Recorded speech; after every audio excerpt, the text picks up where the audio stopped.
తాకట్టులో ఉన్న బంగారాన్ని విడిపించి ఆ రోజు ఆన్లైన్ రేటుకే మేము కొంటాం. Sharma gold company. వాగర్థావివ సంపృక్తౌ వాగర్థ ప్రతిపత్తయే జగతః పితరౌ వందే పార్వతీ పరమేశ్వరౌ. సదాశివ సమారంభాం శంకరాచార్య మధ్యమాం అస్మదాచార్య పర్యంతం వందే గురు పరంపరాం. ఆదిత్యాయ చ సోమాయ మంగళాయ బుధాయ చ గురు శుక్ర శనిభ్యశ్చ రాహవే కేతవే నమః. శృంగేరి జగద్గురు పీఠాధిపతులకి కంచి పీఠాధిపతులకి నమస్కారములు తెలియజేసుకుంటూ కార్యక్రమాన్ని ప్రారంభిద్దాం. తులారాశి వారికి నవంబర్ 16వ తారీఖు నుంచి 30వ తారీఖు వరకు ఏ విధంగా ఉండబోతుందో తెలుసుకునే ముందు గ్రహ సంచారం గురించి తెలుసుకుందాం. తులారాశి వారికి 2వ ఇంట రవి బుధుడు మరియు 3వ ఇంట శుక్రుడు, అలాగే 5వ ఇంట శని భగవానుడు, 6వ ఇంట రాహువు, 7వ ఇంట గురువు వక్రీకరించి మరియు 10వ ఇంట కుజుడు స్తంభించి ఉండడం, 12వ ఇంట కేతువు. గమనించుకున్నట్లయితే ఈ యొక్క తులారాశి వారికి గ్రహ సంచారము కొంత మాత్రమే అనుకూలత, గ్రహ గమనములు మాత్రము చాలా మటుకు ఎక్కువ రోజులు వ్యతిరేక ఫలితాలు అనేటువంటి కలగబోతున్నాయి. కాబట్టి మొక్కవోని ఆత్మవిశ్వాసంతో ఈ తులారాశి వారు ఈ 15 రోజుల పాటు చెప్పినటువంటి విధంగా నిర్ణయం తీసుకొని చక్కగా మీరు ప్రయాణం చేసినట్లయితే సమస్యలు అనేటువంటివి అంతగా మిమ్మల్ని బాధించవు.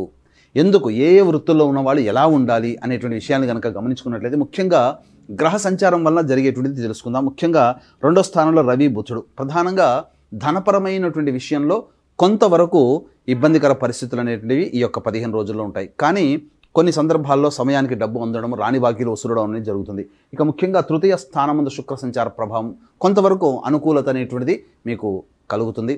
ఒక స్త్రీ పరిచయం, అలాగే తద్వారా మీకు జీవితంలో సాఫీగా సాగడానికి అనుకూలమైనటువంటి పరిస్థితులు ఉంటాయి. కాబట్టి అప్రమత్తతో వ్యవహరించండి. ఇక 5వ స్థానంలో శని వక్రీకరించి స్థితి పొంది ఉన్నటువంటి కారణం చేత ఈ యొక్క తులారాశి వారికి గత 2.5-3 నెలలుగా గనక గమనించుకున్నట్లయితే అన్ని విషయాల్లో కొన్ని ప్రతికూలతలు అనేటువంటివి ఫేస్ చేస్తున్నారు. ఎందుకంటే అర్ధాష్టమ శని దోష ప్రభావం అనేటువంటిది వారికి కలిగింది కొంత. కానీ శని ఎప్పుడైతే వక్రీకరించి రుజుమార్గంలో 15వ తారీఖు తర్వాత నుంచి ప్రయాణం చేస్తున్నాడో ఆ యొక్క సమస్యల నుంచి బయటపడడానికి మార్గాలు సుగమం అవుతాయి. అనుకున్న విధంగా కొంత కార్యాచరణ మీరు ముందడుగు వేస్తారని చెప్పవచ్చు.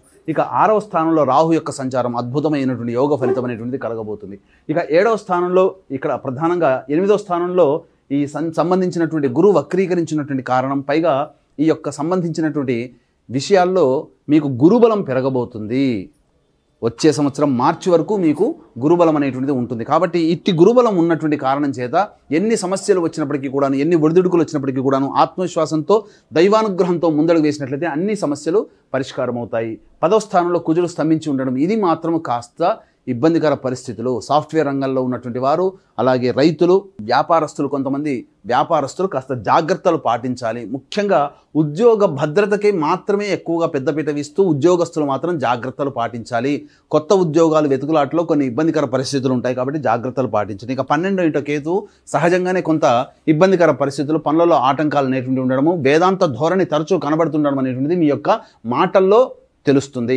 అయితే ఇక్కడ గమనించుకున్నట్లయితే ఏ వృత్తుల్లో ఉన్న వాళ్ళు ఎటువంటి విధానాలు పాటించాలన్నప్పుడు ముఖ్యంగా గమనించుకుంటే రియల్ ఎస్టేట్ రంగంలో ఉన్నవారు, రియల్ ఎస్టేట్ ఏజెంట్లుగా పనిచేస్తున్నటువంటి వాళ్ళు, మున్సిపాలిటీ రంగంలో ఉన్నటువంటి వాళ్ళు, అలాగే లాయర్ వృత్తిలో ఉన్నటువంటి వాళ్ళు, అలాగే మైనింగ్ వ్యాపారస్తులు, ఎలక్ట్రికల్ అండ్ ఎలక్ట్రానిక్స్ రంగంలో ఉన్నటువంటి వారు, పవర్ జనరేషన్ రంగంలో ఉన్నటువంటి వాళ్ళు, అలాగే సాఫ్ట్వేర్ రంగంలో ఉన్నటువంటి వారు కాస్త జాగ్రత్తలు పాటించండి. ఉద్యోగమును ఆవేశం, ఎందుకంటే మీకు పనిచేస్తున్నటువంటి సందర్భంలో ఉద్రేకపరిచే విధంగా మీ యొక్క పరిస్థితులు ఉంటాయి. కానీ ఉద్రేకపడకుండా ఉన్న వాటితో లౌక్యంగా వ్యవహరిస్తూ నొప్పింపక తానవ్వక తిరుగువాడు ధన్యుడు సుమతి అన్న చందంగా ఈ యొక్క తులారాశి వారు ఆ సంబంధించినటువంటి వృత్తుల్లో ఉన్న వాళ్ళైతే ఎవరైతే ఉంటారో వాళ్ళు కాస్త క్రమశిక్షణతో మేలగండి.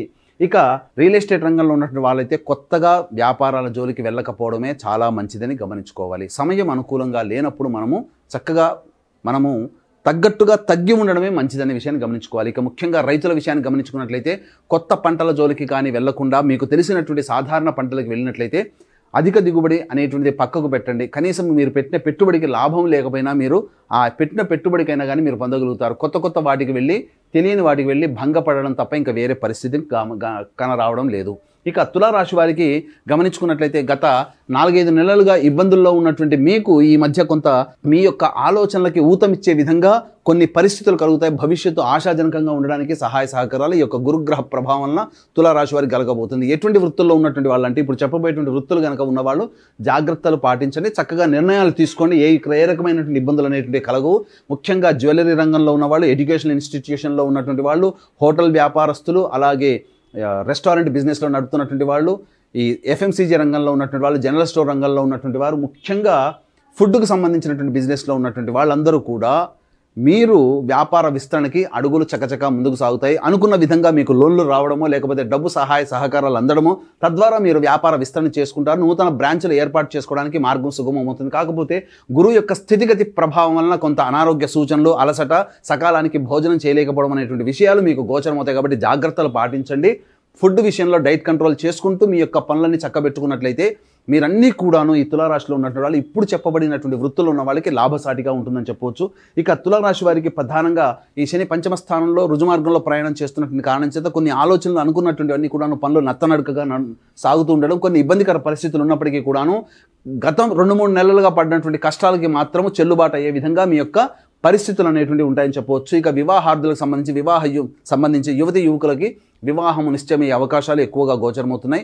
చక్కగా ఆనందంగా ఉండండి. ప్రయత్నాల్లో ఆటంకాలు అనేటువంటి తొలగిపోతాయి. ఇక ముఖ్యంగా ఉద్యోగార్థులు చెప్పినటువంటి విధంగా బదిలీలకు సంబంధించినటువంటి ఎక్కువగా ప్రయాసపడి ఎక్కువ శ్రమ కోరిస్తే తప్ప ఫలితాలు సాధించలేరు అనేటువంటి విషయాన్ని జ్ఞప్తికి తెచ్చుకోవాలి. అలాగే ఎవరికి కూడాను ఈ యొక్క 15 రోజుల్లో ఎవరికి డబ్బులు అప్పుగా ఇవ్వకపోవడమే చాలా మంచిదని గమనించుకోవాలి. ఎందుకంటే ధన నష్టము సూచించబడుతుంది. ఇక ముఖ్యంగా కొత్త వ్యక్తుల పరిచయం వల్ల కొంత జాగ్రత్తగా వ్యవహరించాలి. దైవానుగ్రహం సాధారణంగా ఉంటుంది కాబట్టి దైవానుగ్రహం అందరికీ అందించాలనేటువంటి ఒక సదుద్దేశంతో ఈ నవంబర్ 15వ తారీఖు రోజున కార్తీక పౌర్ణమి సందర్భంగా మహాశక్తివంతమైనటువంటి త్రిపురాంతకం అనగా త్రిపురాసులని సాక్షాత్తు పరమేశ్వరుడే సంహరించినటువంటి క్షేత్రం త్రిపురాంతకంలో నవంబర్ 15వ తారీఖు రోజున జాతకరీత్యా కలుగు విద్య, వివాహ, ఉద్యోగ, దాంపత్య, సంతాన, అనారోగ్య సమస్యల నివారణకి మరియు శనిదోష పరిహారార్థమై వృషభ, మిథున, కర్కాటక, సింహతులు, వృశ్చిక, మకర, కుంభ, మీన రాశిలో జన్మించినటువంటి వారికి శనిదోష పరిహారార్థమై సర్వదోష నివారణ పూజలు, హోమాలు అనేటువంటివి పర్ హెడ్ 1500 రూపాయలకి చేయించడం జరుగుతుంది. కార్యక్రమ తదనంతరం కాంటాక్ట్ చేసి మీ గోత్రనామాలను నమోదు చేసుకోవచ్చు. అలాగే నవంబర్ 25వ తారీఖు రోజున ఆఖరి కార్తీక సోమవారం రోజున పితృదోష నివారణ పూజలు జరపబడుతున్నాయి. తండ్రి వైపు 6 తరాలు, తల్లి వైపు 3 తరాల్లో ఏవైనా దుర్మరణాలు కనుక ఉన్నట్లయితే ఆ దుర్మరణ ప్రభావం వలన కుటుంబంలో ప్రశాంతత ఉండదు, కుటుంబ సభ్యుల మధ్య అవగాహన ఉండదు, ఏ పని చేసుకున్నా ఆలస్యం అవుతుంది, ఏ పని పూర్తి కాదు. అలాగే ముఖ్యంగా పిల్లలకి పెళ్లిళ్ళు, సంతానం కలగక ఇబ్బంది పడుతుంటారు. ప్రతి పని కూడా ఆలస్యం ఉంటుంది. కాబట్టి నవంబర్ 25వ తారీఖు రోజున ఆఖరి కార్తీక సోమవారం సందర్భంగా ఈ గోకర్ణ క్షేత్రంలో జరగబడేటువంటి పితృదోష నివారణ కార్యక్రమంలో మీరు పాల్గొనవచ్చు. సశాస్త్రీయంగా చేయించడం జరుగుతుంది. ఇక నవంబర్ 16వ తారీఖు నుంచి 30వ తారీఖు వరకు తులారాశి వారికి ఏ విధంగా ఉండబోతుందో క్లుప్తంగా తెలియజేసుకుందాం. 16, 17 తారీఖులో కనుక చూసుకున్నట్లయితే ఖర్చులు అధికంగా ఉంటాయి. దైవత ఆరాధనకి, దేవతా సందర్శనాలకి ఖర్చులు పెరుగుతాయని చెప్పవచ్చు. ముఖ్యంగా పెద్దల ఆరోగ్యం పట్ల శ్రద్ధ వహించాల్సినటువంటి పరిస్థితి. అలాగే 18, 19, 20 తారీఖులో కనుక గమనించుకున్నట్లయితే ఈ 18, 19, 20 తారీఖుల్లో మీకు ఖర్చులు కూడాను అధికంగా ఉంటాయి. అలాగే మీ పిల్లలతో అనగా సంతానం మూలకంగా విభేదాలు, సంతానం మూలకంగా సమస్యలు పెరుగుతాయి. సంతానంతో లౌక్యంగా వ్యవహరించండి. ఇక ఈ సంబంధించిన 18, 19, 20 తారీఖుల్లో కోర్టు సంబంధించినటువంటి విషయాల్లో లావాదేవీల్లో కొంత మీకు ప్రతికూలమైనటువంటి ఫలితాలు వచ్చే అవకాశం ఉంది కాబట్టి జాగ్రత్తలు పాటించండి. ఇక 21, 22 తారీఖుల్లో ఉద్యోగార్థులు అనగా నిరుద్యోగస్తులకి ఉద్యోగం లభించే అవకాశం ఉంటుంది. ఉద్యోగంలో ఉన్నటువంటి వాళ్ళు అధికారుల యొక్క అండదండలతో కొంతవరకు ఈ 21, 22 తారీఖుల్లో చేసేటువంటి ప్రయత్నాల్లో మీకు అనుకూలంగా ఉంటాయని చెప్పవచ్చు. ఇక 23, 24 తారీఖుల్లో కనుక చూసుకున్నట్లయితే ఈ యొక్క తులారాశిలో జన్మించినటువంటి అన్ని రంగాలలో ఉన్నటువంటి వారికి సంపూర్ణమైనటువంటి సహాయ సహకారాలు, ధనలాభం కూడా గోచరమవుతుంది.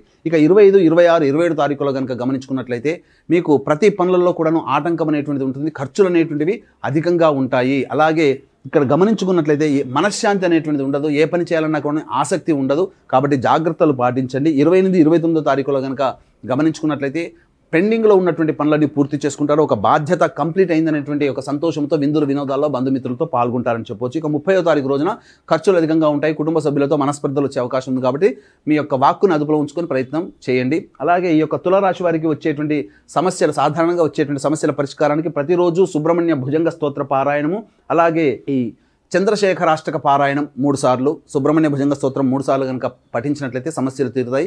ఇప్పుడు చెప్పబడినటువంటి విషయాలకి కంటే పరిస్థితుల కంటే విభిన్నంగా ఉన్నట్లయితే మీ యొక్క జన్మజాతకంలో నడుస్తున్నటువంటి గ్రహ దశాంతర దశల ప్రభావం కావున దగ్గరలోని మంచి ఉపాసనాపరులైనటువంటి జ్యోతిష్యుని సంప్రదించి వారి సలహాలు సూచనలు కనుక పాటించినట్లయితే ఇంకా మెరుగైనటువంటి జీవితాన్ని పొందుతారని ఆశిస్తూ సర్వం శ్రీ ఉమామహేశ్వర పరబ్రహ్మార్పణమస్తు.